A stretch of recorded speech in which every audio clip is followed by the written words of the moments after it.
Hello everybody, Assassinator back with another Xbox catch-up video for August 24th. Now there's, again, not a lot going on, but because of Gamescom, it seems like a lot of announcements are actually coming out. So the first big thing that I want to talk about, the thumbnail topic, is that it was announced that Baldur's Gate 3 will not get split screen. But that is only on the Xbox Series S. We will still get it on the Xbox Series X. Now I've said it before that the Xbox Series S is a great system for the price, but you can't expect to have the same features as the X because the X is just way more powerful. Now Phil Spencer and the developers Larian spoke at Gamescom, and it looks like this was required in order to get the game out to Xbox in 2023. From everything that I heard, this is an amazing game, so it's great that Xbox players won't have to wait, I guess, too much longer than other platforms to actually get this game. Now this is the first time that Xbox didn't require console feature parity, and I'm wondering, is this going to be something that ends up backfiring or hurting Xbox a little bit more because there's going to be more developers that don't want to spend the time to get certain features working on the S, and so therefore they're going to ask Phil or the Xbox dev team if they can go ahead and go without that feature on the S. And there, you'll probably even get some, I guess, extreme cases where developers might even ask Xbox or Phil or whoever makes the decisions if they can skip the S and only make it available for the Series X. Now I don't think that this situation is really too much of a problem, but it can end up becoming a problem for Xbox later on down the line. Next up, Starfield got some updates. So it did come out that there will be a new game plus at launch, and it will incentivize continued and repeat play. I just hope it's interesting because I've never once played a New Games Plus, just because I usually move on from there because it's just kind of the same thing other than you're going in, I guess, stronger at the beginning of the game. So I've never once done it, and Starfield might be the first, but again, they have to have something in there that's different to give me a reason to actually go back and play it. Then on the official Starfield X account, they end up putting out a global release time image, which has basically all the same info that I already provided to you from a different source. But if you missed it, then it's on screen right now. Now some other info that came out about Starfield during Gamescom is that it has been confirmed that modders can add new planets, quests, and stories. Now I know there will be a lot of cool community created content coming for years, maybe even decades after this game releases. And the last bit about Starfield is that it was confirmed that it was in development for 8 years, which was a long time, but at the same exact time, from what I've seen of Starfield, what I've heard about Starfield, it's going to be well worth it.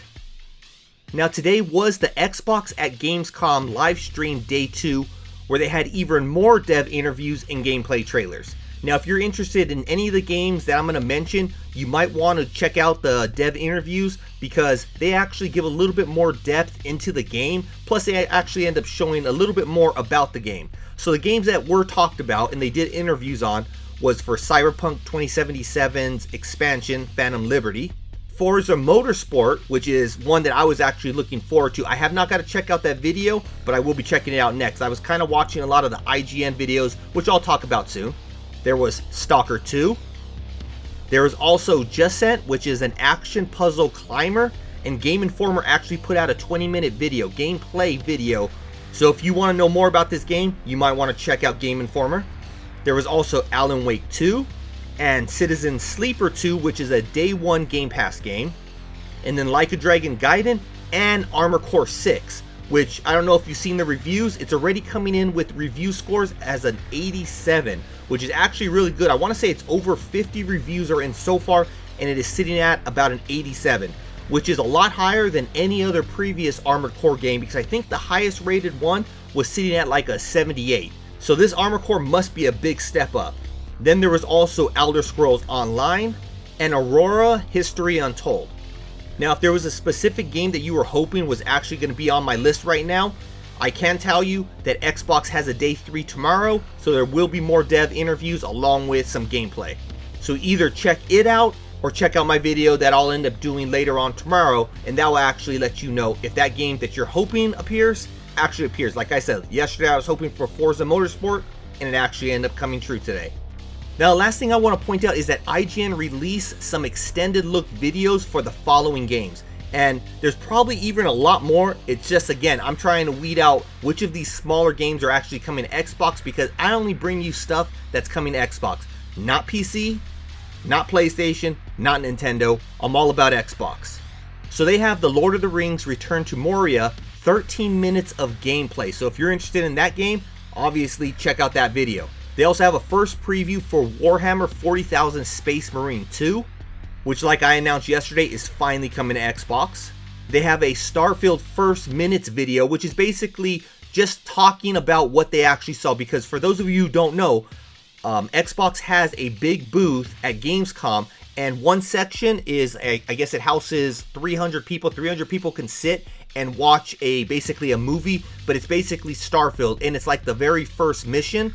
So they're basically talking about that, what happened in there. I've seen it because there is leaked footage out there. Obviously, if you don't want to be spoiled, don't look up that footage. But if you do, or you don't mind it, then obviously you can look up that footage and you can see like the first 45 minutes of the game. That's actually what I saw. The person obviously got stuck in a couple spots, so it's a little longer than it needs to be. But overall, you'll get the gist of the game if that's something that you want to see. But if you just want to hear about it, then obviously check out that IGN video. They also put out a couple of Forza Motorsports videos, one of them being the new content trailer, which basically just has a developer at Turn 10 talking about what's going to be coming in the future. So what's going to be coming in the spring update, which is mostly talking about tracks. Doesn't really, I guess, give any hard details, but just alludes to what we can see in the future.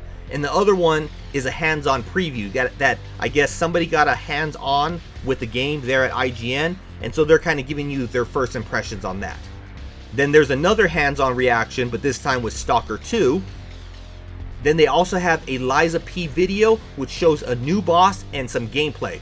So again, if you're excited like I am for Liza P, make sure to check out that video.